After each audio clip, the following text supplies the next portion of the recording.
OVNIs e drones invadiram os céus do mundo inteiro nos últimos meses. Dezembro de 2024 e janeiro de 2025. Nem mesmo o governo consegue explicar essas aparições.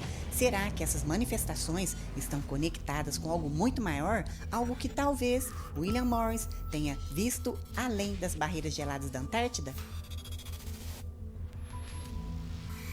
E se essas luzes no céu, esses mistérios tão próximos e ainda tão distantes, forem ecos de um segredo antigo que desafia tudo o que acreditamos sobre a nossa existência?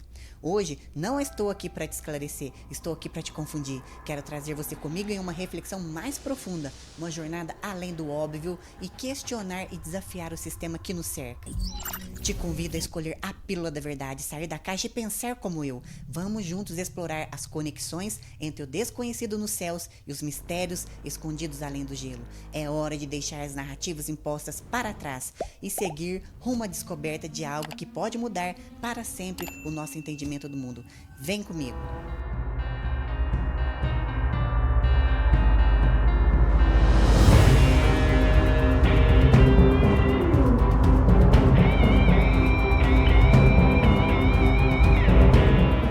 No final do século XVIII, William Morris, um homem marcado pela experiência na marinha continental e pela dor de uma vida devastada pela guerra, decidiu desafiar o desconhecido. Motivado por histórias contadas durante longas noites no mar, ele comprou um navio e reuniu uma tripulação para uma expedição que poucos ousariam considerar. Em uma conversa com seu capitão, Butler disse com uma voz calma: "Pode haver uma passagem em algum lugar do Círculo Polar, uma porta de entrada para terras além." Butler ainda afirmou ter fontes seguras de expedições estavam sendo financiadas para explorar o que havia além do gelo.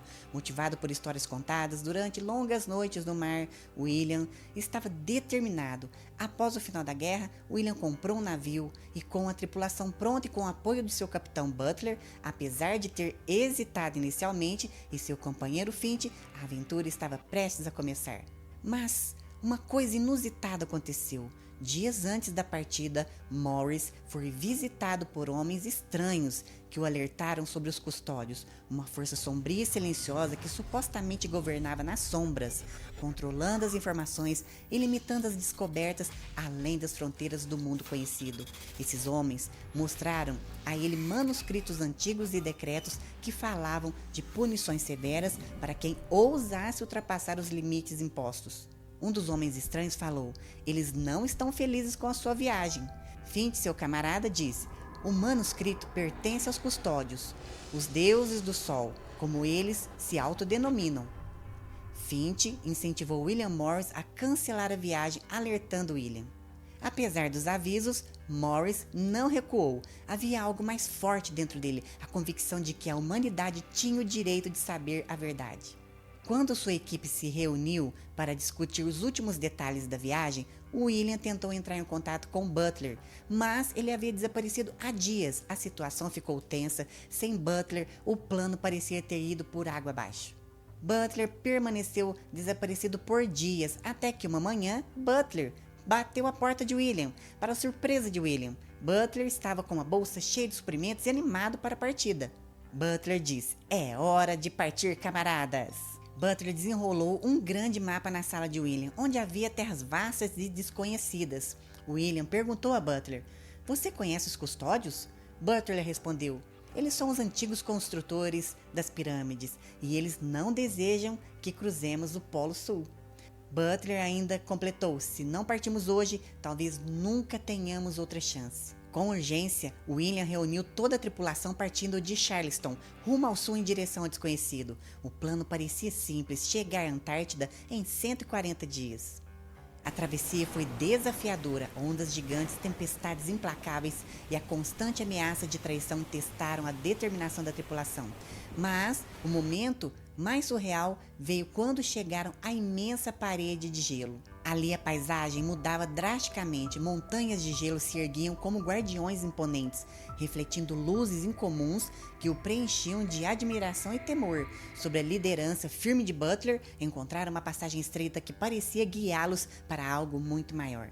Além da passagem, o que viram era indescritível, uma terra que emergiu diante deles, montanhas cobertas por florestas exuberantes, rios cristalinos e cidades que pareciam desafiar a compreensão humana.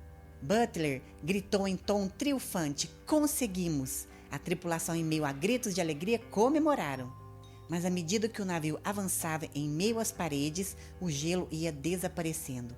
Butler reuniu os homens e, com um semblante de rosto sério, disse: "O que estou prestes a compartilhar com vocês agora não é apenas sobre nós, é sobre a humanidade, seu passado e a sua verdadeira história que poucos conhecem."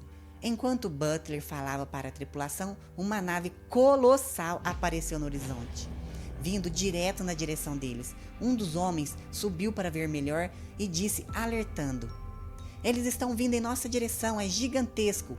Butler estava estranhamente tenso e disse: "Mantenham-se firmes." O coração de William Morris estava disparado, pois pensava que estavam sozinhos naquelas águas, mas estava errado. De repente, uma buzina ensurdecedora ecoou pelo mar. Uma voz disse: "Visitantes das terras muradas, mantenham-se calmos. Nossos homens estão subindo a bordo. Não queremos fazer mal a vocês." William Morris disse: "Quem são essas pessoas?" De repente, 3 figuras de terno branco marcadas por emblemas azuis embarcaram no navio. Um dos homens era alto, apertou a mão de Butler de forma respeitosa e perguntou a Butler: "O que traz você do outro lado da parede?" Butler respondeu que uma corrente os trouxeram para este lado do Círculo Ártico. Após conversar com Butler, o homem entregou-lhe um mapa e disse: "Siga isto para alcançar terras seguras." O William, impulsionado pela curiosidade, perguntou ao homem: "Terras seguras? Existem alguns inseguros?" O homem deu um sorriso sombrio e respondeu: "As terras de onde você veio são menos seguras." Olhando firmemente para Butler, o homem disse: "Mantenha o curso e você alcançará a República." Os homens e a nave se retiraram. Butler ficou em silêncio, evitando perguntas.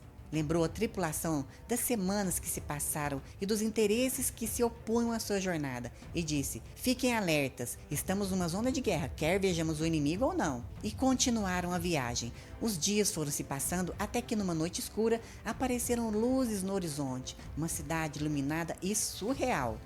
Ao atracar no porto, foram recebidos por funcionários uniformizados que apresentaram a cidade como parte da República Ancestral. William seguiu o agente pela cidade iluminada e ficou impressionado com a tecnologia e o silêncio, sem cavalos, sem carruagens, apenas ruas tranquilas e cheias de luzes. Chegaram a um prédio grande, identificado como Gabinete Presidencial, onde um homem se apresentou como Presidente Fael.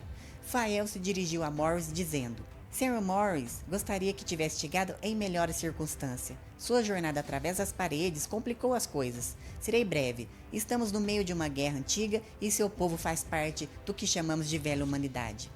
William, confuso, perguntou: "Velha humanidade?" Fael respondeu: "Houve muitas reinicializações. Quando aqueles que estão no poder se sentem ameaçados, reiniciam a humanidade, exterminando a maior parte da população e deixando apenas os mais jovens para repovoar." Fael ainda explicou que eles protegiam essas terras de influências destrutivas dos custódios, seres que haviam explorado e manipulado a humanidade por eras. Fael continuou dizendo: "Sua travessia corre risco de chamar a atenção deles, expondo nossas terras e tudo o que trabalhamos para proteger." Atordoado, William não compreendia o que acabara de ouvir.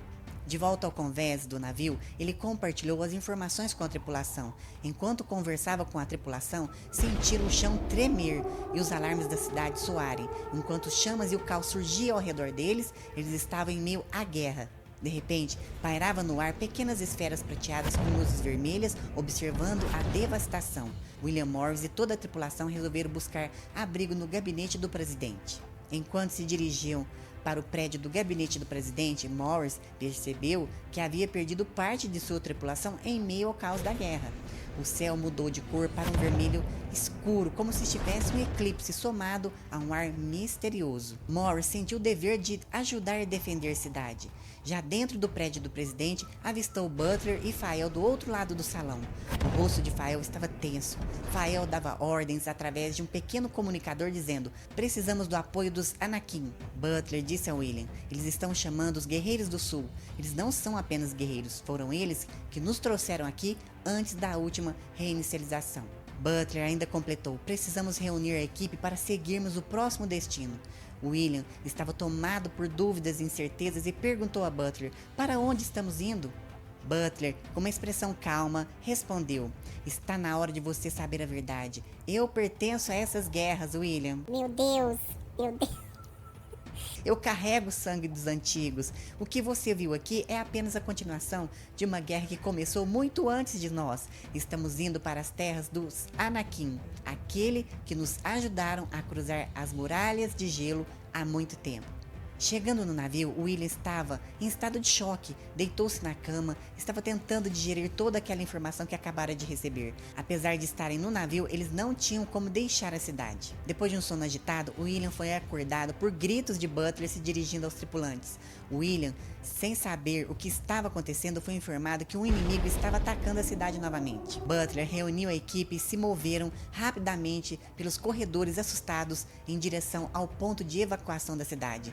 Um dos homens de William falou: "Vimos trens e navios enormes, alto, levando pessoas a velocidades incríveis." William então dirigiu-se a todos dizendo: "Vamos embarcar em um desses em 12 minutos." Desviando dos escombros nas ruas, William olhou para o céu e viu pequenas esferas desaparecendo, substituídas por enormes triângulos azuis que cruzavam o céu em disparada, velozes e silenciosos.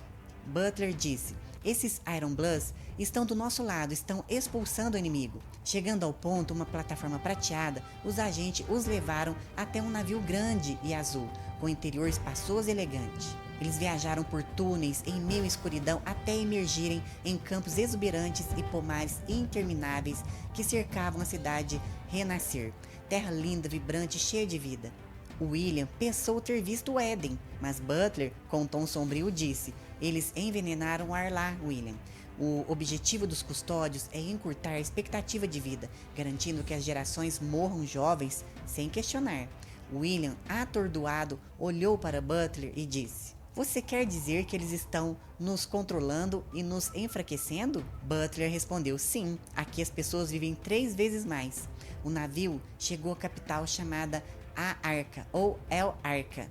William estava surpreso com o que vira: estruturas imponentes, torres de vidro e aço, brilhando suavemente sob o pôr do sol.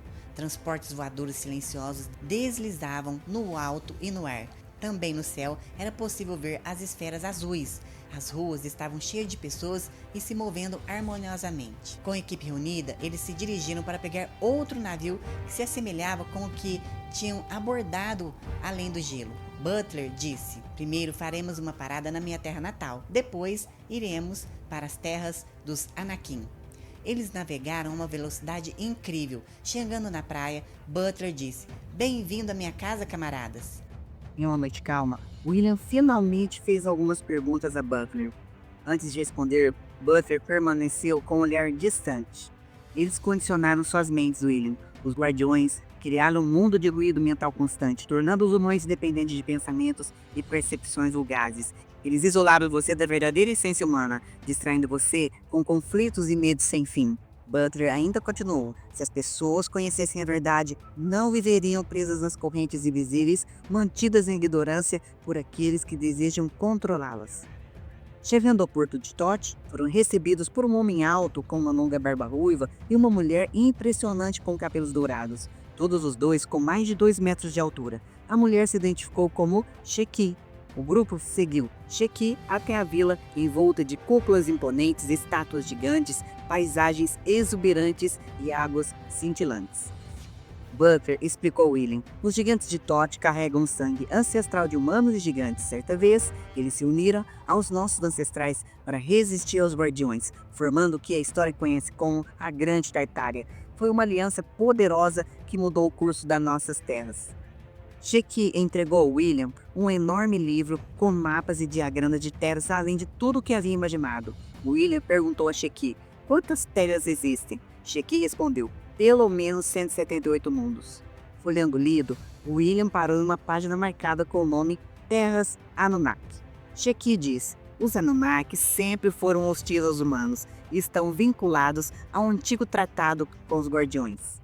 O coração de William estava disparado e a sua sensação é de que estava no limite da compreensão da verdade sobre a origem humana e de um mundo maior do que imaginava. E assim nos aproximamos do final de mais uma parte dessa jornada fascinante. As descobertas de William Morris nos levam a questionar o que é real e o que está escondido nas sombras da nossa história. Mas lembre-se, essa história não começa aqui. Se você ainda não assistiu a primeira parte, onde exploramos quem foi William Morris, os custódios, as reflexões profundas propostas por sua filha Ellen Morris, eu te convido a assistir agora.